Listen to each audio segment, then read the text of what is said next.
तो hello everyone, कैसे हो आप सब। मैं हूं रोशन पांडे और आज मैं आप सबको बताने वाला हूं कि मैंने ये लक्ष्मीकांत का जो जितना भी सीरीज डाल रहा हूं उसको किस तरीके से कौन कौन सा चैप्टर कब कब कैसे कैसे मैं कवर कर रहा हूं। तो उसका पूरा फॉर्मेट डालने के लिए आज सोचा हूं, क्योंकि मुझे लगता है कि यदि आप लोग ऐसे आएंगे तो शायद आप कंफ्यूज हो जाएं, आपको पता नहीं चल पाए कि कौन सा चैप्टर कब और कैसे किया गया है। इसीलिए आज मैंने सोचा कि एक वीडियो उस पर भी होना चाहिए। तो चलिए देखिए मेरे इस लक्ष्मीकांत के सीरीज़ को।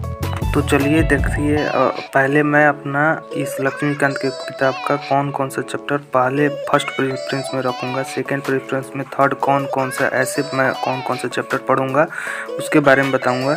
और यही बेस्ट भी होगा पढ़ने के लिए, क्योंकि ऐसे यदि पढ़ने पर हमें सब समझ में भी आएगा कि कौन सा चैप्टर कैसे पढ़ना है। ये सीक्वेंस वाइज भी होगा। तो सबसे पहले मैं जो कवर किया हूँ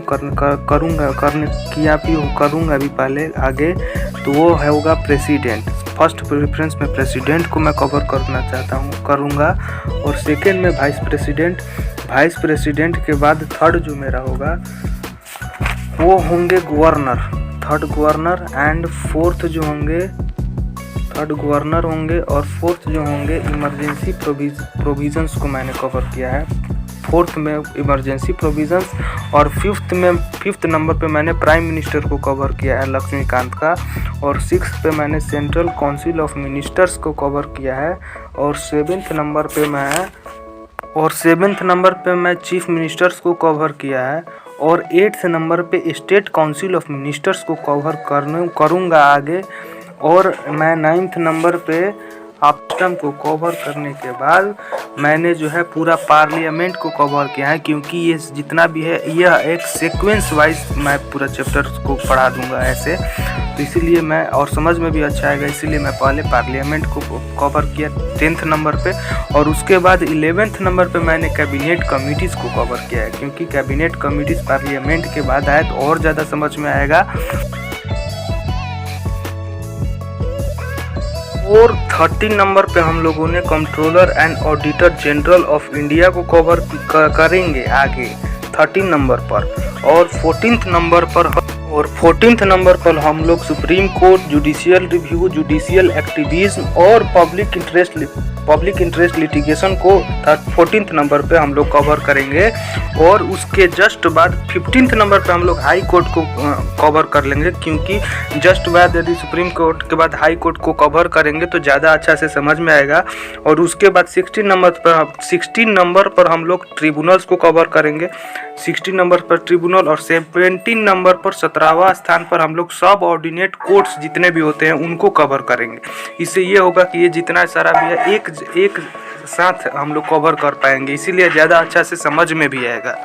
और इन सब चीज़ को कवर करने के बाद हम लोग advocate general of the state को कवर करेंगे, उसके बाद अटॉर्नी जनरल ऑफ इंडिया, ताकि और भी अच्छा से सब कुछ समझ में आ जाए।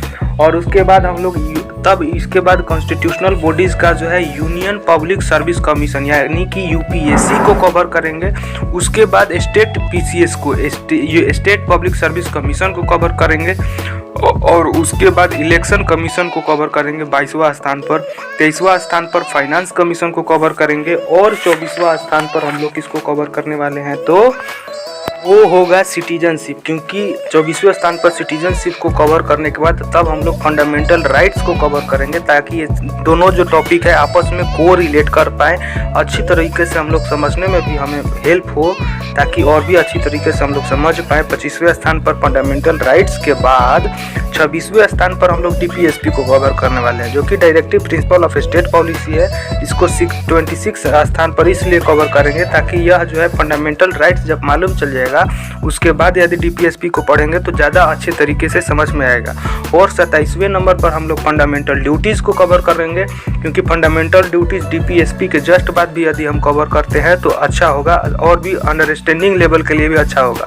और 28वें नंबर पर हम लोग अमेंडमेंट ऑफ द कॉन्स्टिट्यूशन, संविधान का कैसे कैसे अमेंडमेंट हुआ, यदि ये सारा चीज़ हम जान लग जाएंगे, fundamental rights, duties, DPSP, citizenship क्या होता है, तो उसके बाद संविधान का बदलाव कैसे होगा इसको भी जान जानने में और अच्छा होगा, इसलिए हम लोग 28वें नंबर पर इसको कवर करेंगे।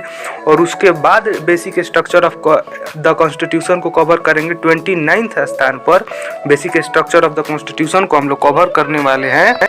और सबसे लास्ट में जो 30वां होगा, 30वां स्थान पर हम लोग पंचायती राज को कवर करेंगे और 31वां पे म्यूनिसिपैलिटीज़ को कवर करेंगे। और 32 में हम लोग क्या करेंगे कि union territory, scheduled and tribal areas और जितने भी चीज़ है, जितने भी बचे हुए हैं उनको कवर कर लेंगे, ताकि यह जो है लास्ट में कवर करेंगे तो और अच्छा से रिमेम्बरिंग पॉइंट रहेगा हमारा, अच्छा से याद रहेगा, क्योंकि ये सब चीज़ जो है बहुत ज़्यादा इम्पोर्टेंट भी होता है। और 33वें स्थान पर हम लोग क्या करेंगे कि historical background, making of the constitution, salient features of the constitution और प्रीएम्बल ऑफ द कॉन्स्टिट्यूशन को कवर करेंगे, ताकि ये सब चीज़ जो है यदि हम लोग लास्ट में पढ़ते हैं तो जितना भी हम लोगों ने कवर किया है वो सारा चीज़ इसमें अवेलेबल होगा, इसमें इंक्लूड होगा। तो इससे क्या होगा कि सारा चीज़ हमें और अच्छी तरीके से बढ़िया से समझ में आएगा, ताकि हमारा अंडरस्टैंडिंग लेवल और भी अच्छा हो जाएगा। और सबसे लास्ट में यूनियन एंड इट्स टेरिटरी और हम लोग federal system, central state relation and inter state relation को कवर करेंगे। तो मुझे लगता है कि ये सब आप सबको अच्छा लगा होगा। कैसे कैसे पूरे इंडियन पॉलिटिक्स लक्ष्मीकांत को कवर करने का तरीका भी यही होता है, तभी अच्छा होगा, ताकि और भी अच्छा से हम लोग को समझ में आए। चलिए, जय हिंद, जय भारत, वंदे मातरम। अच्छा लगा होगा तो लाइक शेयर सब्सक्राइब जरूर कीजिएगा।